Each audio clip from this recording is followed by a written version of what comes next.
the days to come, I'll be sharing with you a system of wisdom I deeply cherish. It's called the Enneagram. More than just psychology, it's a way of seeing the world. It helps us understand the true motivations behind every person's behavior. Over 10 years ago, I encountered the Enneagram for the first time, and I was deeply moved because I had finally discovered a system of insight that could clearly explain myself and help me understand why the people around me act the way they do. In that moment, something inside me lit up, and from that day on, I fell in love with the system and knew I wanted to explore it with you. As for the origins of the Enneagram, no one really knows for sure. What we do know is that it dates back over 2,000 years to ancient folk wisdom in Babylon. In the Middle East, in the early 20th century, a scholar from Russia, George Gurdjieff, introduced this wisdom to the Western world. Then, in the 1970s, Don Richard Riso and Helen Palmer began to write books and teach the system in workshops, bringing the Enneagram to the world.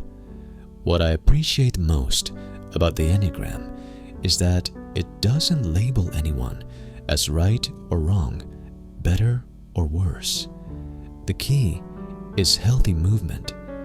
Let's look at how this works through the numbers.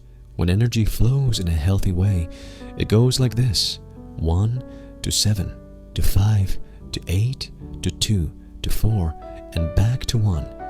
But when energy is blocked or unhealthy, it flows like this: 1 to 4 to 2 to 8 to 5 to 7 and back to 1. So, what does this mean? If you want to grow, Type 1 learns from Type 7's flexibility and optimism. 7 learns from 5's calm depth. 5 learns from 8's strength and action. 8 learns from 2's care and giving. 2 learns from 4's emotional honesty. And 4 returns to 1 to embrace principles and discipline. The same dynamic also happens in the 3, 6, 9 cycle. When healthy, 3 moves to 6, 6 to 9, and 9 back to 3. But when the pattern becomes unstable, it goes the other way: 3, 9, 6, and back to 3. When someone is in an unhealthy state, their Enneagram type becomes very obvious. You can often feel it just by being around them for a little while.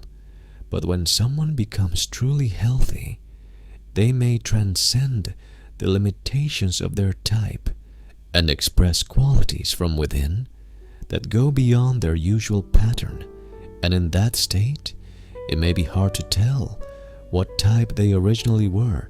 It's important to understand that every person has one core Enneagram type for their entire life. That core type will never changes. What does change is how we move between health and unhealth, how we learn to see ourselves, and whether we know how to use our 2 wings.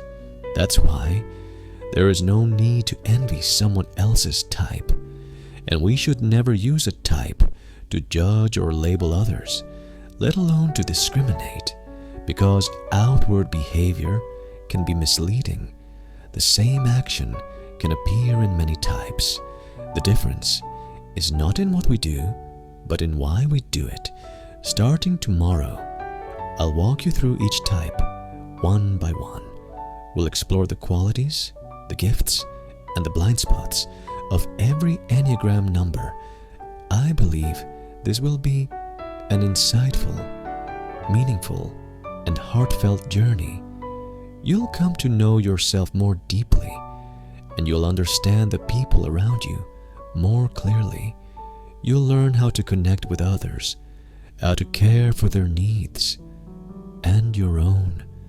Thank you for being here in this gentle moment to begin this journey with me. Let's take the next step together